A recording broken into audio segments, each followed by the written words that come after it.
आखिर किन योद्धाओं ने भगवान श्री कृष्ण पर चलाया ब्रह्मास्त्र और क्यों, तो आइए जानते हैं। लेकिन वीडियो में आगे बढ़ने से पहले हमारे चैनल को सब्सक्राइब अवश्य करें और बेल आइकन जरूर दबाएं और साथ ही कमेंट में जय श्री कृष्णा लिखना बिल्कुल मत भूलिएगा। भगवान श्री कृष्ण की कृपा आपके समस्त घर परिवार पर हमेशा बनी रहेगी। महाभारत जैसे पवित्र काल में ऐसे योद्धा थे जो त्रेता काल से जीवित थे, जिनके पराक्रम को देखने स्वयं देवता धरती लोक में आए, जिनकी शक्तियों से प्रभावित होकर स्वयं महादेव ने उन्हें दिव्यास्त्र प्रदान किया था, जिनकी शक्ति मापने के लिए स्वयं महादेव ने युद्ध किया, जिनमें शक्तियों का संचार इस प्रकार था कि महादेव को भी ब्रह्म स्वरूप त्याग कर ईश्वर रूपी शरीर में युद्ध करना पड़ा। परंतु क्या हुआ, जब महादेव के दिए गए अस्त्रों को कालिया नाग के ऊपर नृत्य करने वाले नारायण रूपी कृष्ण पर चलाया गया। दोस्तों, बात करते हैं पहले योद्धा के बारे में। दोस्तों, महाभारत युद्ध में जब कई राज्यों ने भाग लिया, तब उन राज्यों में से कई शक्तिशाली योद्धाओं ने अखंड तपस्या करके कई दिव्यास्त्रों को प्राप्त किया। अब जब महाभारत की शुरुआत हुई, तब महान पांडव सैनिकों ने व्यूह की रचना की। तब इस रचना के कारण कौरवों के सैनिक बिना व्यूह के प्रवेश करे मारे जा रहे थे। अब तभी पांडव की ओर से महाबलशाली सात्यकी अपने भयानक दिव्यास्त्रों को आवाहन दे रहे थे। तभी यह सब कौरवों के सेनापति भीष्म ने देख लिया। तो महामहिम भीष्म ने सात्यकी की मृत्यु के लिए कई दिव्यास्त्र चलाए, परंतु सात्यकी हर दिव्यास्त्रों का जवाब दे रहे थे। अब महामहिम भीष्म ने सोचा, यदि यही रहा तो सात्यकी जीवित रहकर हमारी सेना का विध्वंस कर देगा। तब महामहिम भीष्म ने महाशक्तिशाली महाविध्वंसक ब्रह्मास्त्र का आह्वान किया और सात्यकी की ओर फेंक दिया।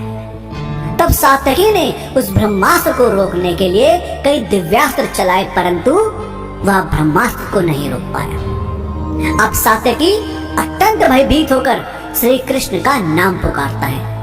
तब हवा से भी तेज श्री कृष्ण सात्यकी के समक्ष खड़े हो जाते हैं। तभी वह ब्रह्मास्त्र सात्यकी को छूने से पहले ही स्थिर हो जाता है। अब यह देख भीष्म कहते हैं, यह कैसे संभव है? आखिर मेरा ब्रह्मास्त्र तुम तक क्यों नहीं पहुंच रहा वासुदेव? तब श्री कृष्ण कहते हैं, मेरे से ही निर्मित अस्त्र से मेरा ही वध करेंगे महामहिम। तब भीष्म कहते हैं, वासुदेव आपने अपनी शक्ति का गलत प्रयोग किया है। इस पर श्री कृष्ण कहते हैं, शक्ति का गलत इस्तेमाल मैं कर रहा हूँ महामहिम। एक योद्धा को क्षति पहुंचाने के लिए आपने महाविध्वंसक ब्रह्मास्त्र को आह्वान दे दिया। आप शायद इस ब्रह्मास्त्र की शक्ति से पूर्णतः अवगत नहीं हैं। यदि इस ब्रह्मास्त्र का विस्फोट हुआ तो समस्त सृष्टि को उसका प्रकोप सहना होगा। मैं आपसे आग्रह करता हूँ, कृपया करके इस ब्रह्मास्त्र को रोक दीजिए। जिसके बाद भीष्म अपने ब्रह्मास्त्र को रोक लेते हैं। अब जानते हैं दूसरे योद्धा के बारे में, जिसने नारायण रूपी कृष्ण पर ब्रह्मास्त्र चलाया। जब महाभारत में रावण के ससुर मायासुर ने कदम रखे, जब पांडव इंद्रप्रस्थ के निर्माण के लिए गए थे, तो वहां पर तक्षक और मायासुर ने कब्जा कर रखा था। तब महाबलशाली अर्जुन ने कई ऐसे दिव्यास्त्रों को आह्वान दिया, जिसके कारण तक्षक अपनी मृत्यु से बचने के लिए इंद्र को पुकारता है और तब इंद्र और अर्जुन में घमासान युद्ध होता है।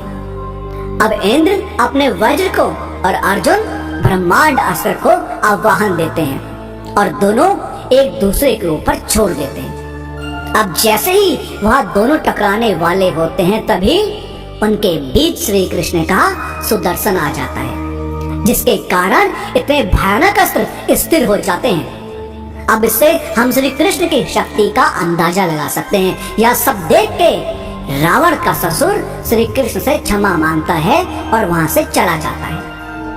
अब जानते हैं तीसरे योद्धा के बारे में, जिसने श्री कृष्ण पर ब्रह्मास्त्र से भी शक्तिशाली अस्त्र चलाया। महाभारत युद्ध की जहां से शुरुआत हुई, यदि यह शक्तिशाली राज्य न होता तो अवश्य ही महाभारत नहीं होती।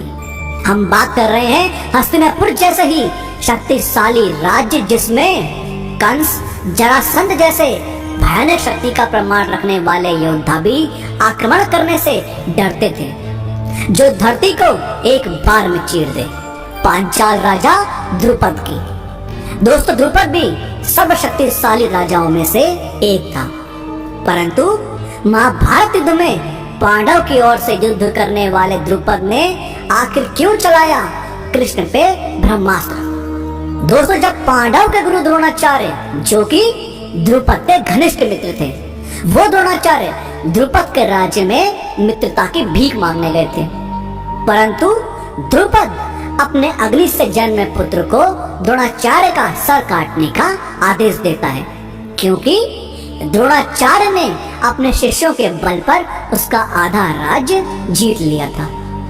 अब इसी वजह से द्रुपद द्रोण से नफरत करता था।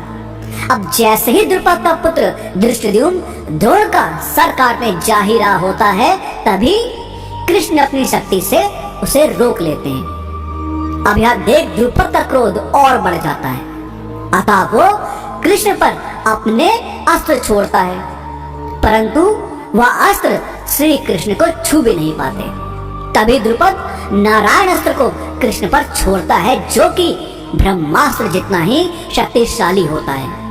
अब जैसे ही वह कृष्ण की ओर बढ़ता है, तभी उस अस्त्र की दिशा बदल जाती है और वह द्रुपद की ओर बढ़ता है, परंतु द्रौपदी अपने पिता का रक्षण कर लेती है, जिसके बाद द्रुपद श्री कृष्ण से क्षमा मांगता है।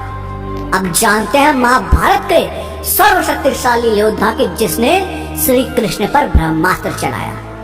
दोस्तों, महाभारत युद्ध के सर्वशक्तिशाली योद्धा कहे जाने वाले जो आज भी जीवित हैं, जिसमें अर्जुन से भी ज्यादा शक्ति थी, हम बात कर रहे हैं अश्वत्थामा की। जब महाभारत युद्ध में कौरव की सेना के आखिरी योद्धा दुर्योधन की भी मृत्यु होने वाली थी, तब अश्वत्थामा ने क्रोध में आके पांडव को अकेले ही छल से मारने का प्रण लिया, परंतु जिन्हें वह पांडव समझ के रात में मारता है, वह पांडवों के पुत्र होते हैं। अब जब यह बात पांडव को पता चलती है, तो वे तभी रात्रि में ही अश्वत्थामा को मारने के लिए जाते हैं। अब जैसे ही अश्वत्थामा पांडव को जीवित देखता है, वो तभी ब्रह्मास्त्र को आवाहन देता है। अब अर्जुन भी क्रोध में ब्रह्मास्त्र को आवाहन दे देते हैं, लेकिन तभी श्री कृष्ण वहां आ जाते हैं और अर्जुन को रोक लेते हैं, परंतु अश्वत्थामा क्रोध में अपने ब्रह्मास्त्र को पांडव की आखिरी संतान, जो कि उत्तरा के गर्भ में पल रही थी, उसकी ओर छोड़ देता है। तब कृष्ण क्रोध में आकर अश्वत्थामा से उसकी मणि ले लेते हैं और उत्तरा की गर्भ से उस ब्रह्मास्त्र की शक्ति को नष्ट कर देते हैं। अब श्री कृष्ण स्वयं विष्णु थे, जिन्हें कोई अस्त्र क्षति नहीं पहुंचा सकता था। दोस्तों, आपका इस बारे में क्या कहना है, हमें कमेंट के माध्यम से जरूर बताएं, और इस वीडियो का पार्ट 2 चाहिए हो तो कमेंट्स में पार्ट 2 जरूर लिखें, और वीडियो पसंद आई हो तो लाइक और शेयर करना मत भूलिएगा। हम आपको मिलते हैं अगली वीडियो।